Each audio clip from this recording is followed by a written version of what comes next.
JBNN will keep you informed. I'm Michelle Jones, and in the news, dancehall artist Gully Bop has died. Alright, only video on me. Right now, I'm gonna make me world know me. Make them know that this a boy too crazy. And I'm fan alone, me people know me full of style. My God, say they no bad like me. Say none of them run and a sick like me. None of them nah make dopey like me. None can boast freestyle like me. Dancehall artist Gully Bop is dead, the entertainer's pastor said on Tuesday. Pastor Chris Tate of El Shaddai Prophetic Ministries said that the entertainer passed away at the Kingston Public Hospital on Monday. Gully Bop, whose real name is Robert Lee Malcolm, was said to have been suffering from a kidney disease for the past few months and was admitted to the hospital where he had been receiving treatment. Gully Bop rose to fame in 2014 with his sketchy track Body Specialist. A video recording of him DJing the track on the streets went viral on social media, paving the way for him to the studios in a rags-to-riches story that captivated Jamaica. His meteoric rise to stardom led him to be in the closing act on Sting in December 2014, at the heights of his short-lived career. Towards the end of his life, Bob was reportedly rendered homeless once more. Minor accident leads to stabbing death of Clarendon resident. The police in Clarendon have charged a man for the stabbing death of another motorist during an argument after a minor hit along Decoy Road in Tollgate. Charged with murder is Christopher Sullivan, also known as Bread, a 13-annual laborer of Ebony Park Housing Scheme in Tollgate. The deceased has been identified as 28-year-old Okan Kelly, a supermarket employee of Decoy District in Tollgate. The incident happened on Sunday. It is reported that Kelly was driving a grey Toyota Axle motor car along the Decoy Main Road when the mirror of his vehicle hit the mirror of a Toyota Probox being driven by the accused. Both drivers stopped, and an argument developed between them, during which the accused allegedly used a knife to stab Kelly in his upper body. Kelly managed to drive himself to his house and was later assisted to a hospital where he died while undergoing treatment. The police were then contacted, and on arrival, Kelly's body was seen with stab wounds to the left shoulder, arm, and the left side of his upper back. Meanwhile, scores of tributes have been pouring on social media platforms for Kelly, with friends and relatives describing him as a quiet and humble individual who was most undeserving of such a tragic demise.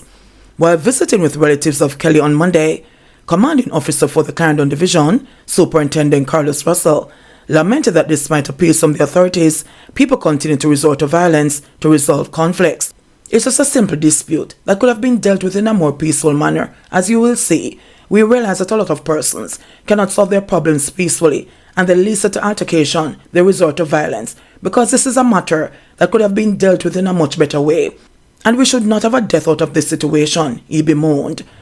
Up to October 28, the parish of Clarendon had seen an 18.2% increase in murders, having recorded some 91 homicides compared to 77 over the 2022 corresponding period.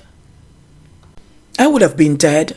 A cook shop operator in St. Andrews giving God thanks after yielding to a feeling of foreboding on Monday morning, a few hours before a magnitude 5.6 earthquake jolted the country and sent a massive boulder plunging into a shop at 2 Pass, Constitution Road in St. Andrew, East Rural. The man, who opted not to be named, said he was about to open the shop when he decided against doing so. It's like Father God said, don't come and open the shop. And I said, alright, may open tomorrow, he said. Me dey up at the bar, he said, pointing. And somebody come and tell me, say, a big stone roll in my shop. When me come and look, everything mash up. Me even have a 6-burner stove on the other side that mash up. Liquor, juice, fridge, everything mash up. Me lose everything, he said. The man, who said the shop was the only source of livelihood for him and his 2 sons, one 16 years old, the other 9 months old, said that after he saw the damage he cried. However, he said he was thankful that God spared his life, as he would have been in the very spot inside the shop where the boulder landed.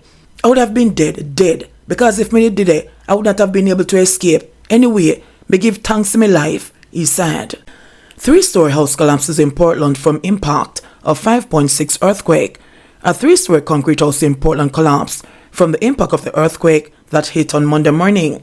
The 5.6 magnitude earthquake, which rocked Jamaica at approximately 10:57 a.m., caused significant damage to the housing content, Hope Bay, as the entire first floor crumbled.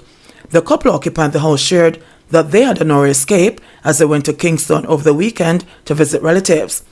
The earthquake also impacted several roadways due to landslides, and the offices of the Portland Municipal Corporation suffered structural damage.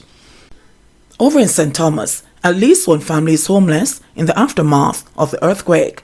Judine Edwards, a 52-year-old resident of Ramble, St. Thomas, has lived at her family home for nearly half a century, but the one-story concrete structure, which has weathered the test of time and seen many generations come and go, fell victim to the destructive force of yesterday's earthquake. The house, which comprises 3 bedrooms, a kitchen, a living room, bathroom, and a veranda, once provided shelter to Edwards' grandparents and parents. It now houses her family, including an adult son, 2 younger children, and 2 grandchildren. After I cooled down, I called my son because I know we live on the hill, but I never imagined anything severe would happen because that house has seen many earthquakes, she said. My son said, "Mommy, we all smashed down, all the bathroom gone." I think he was joking in disbelief. I tried to calm myself because I didn't want it to give me pressure.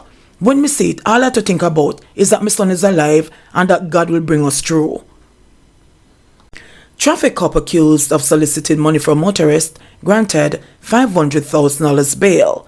Traffic cop O'Dane Davidson, who is charged for allegedly soliciting money from a motorist along the Spanish Town bypass in St. Catherine, was today granted $500,000 bail in the parish court. The constable, who lives in Clarendon and is attached to the St. Catherine North Traffic Department, was ordered by Parish Judge Keon Lamy to surrender his travel documents and to report to the Fort Parts Police Station on Tuesdays and Fridays.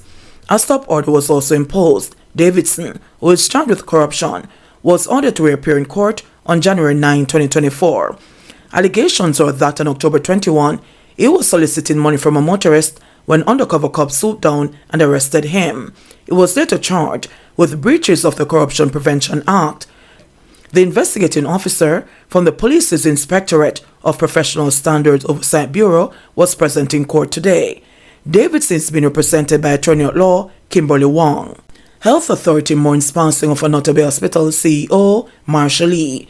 The Northeast Regional Health Authority is mourning the sudden passing of the Chief Executive Officer of the Anoto Bay Hospital in St. Mary, Marshall Lee. The authority says the news has left staff and management profoundly sad and at a loss. It notes that Lee gave approximately 27 years of dedicated service to the public health sector. Ms. Marshall Lee was an extraordinary individual whose unwavering dedication to the betterment of patient care and the advancement of health services at the Anoto Bay Hospital has left an unforgettable mark on our organization, her family, and the lives of countless individuals, it said in a statement today. The authority says Lee's absence leaves a void that can never be filled. Convicted contract killer of Portland businesswoman denies line to get plea deal. The convicted contract killer in the murder of Portland businesswoman Tonya McDonald this morning rejected a suggestion that he's a liar and a con man who had scammed the Office of the Director of Public Prosecutions out of a 10-year plea deal. The prosecution star witness also denied that it was he who had murdered the 32-year-old woman and had hatched the murder plan with a former employee of Tonya's husband. Denville Imbobler Minot had testified that Everton Beach's son McDonald had offered him $3 million to murder his wife, Tonya.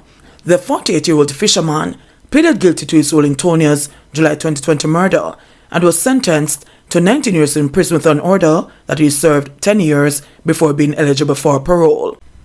Minot earlier testified that he was unable to murder the woman with whom he had a secret love affair and instead subcontracted Oscar Barnes. According to him, he lured the woman to a deserted area in Sherwood Forest in Portland and watched as she was stabbed multiple times, allegedly by Barnes. Beachy, who had his head down for most of the hearing, and Barnes are both on trial in the Home Circuit Court for Tonya's murder.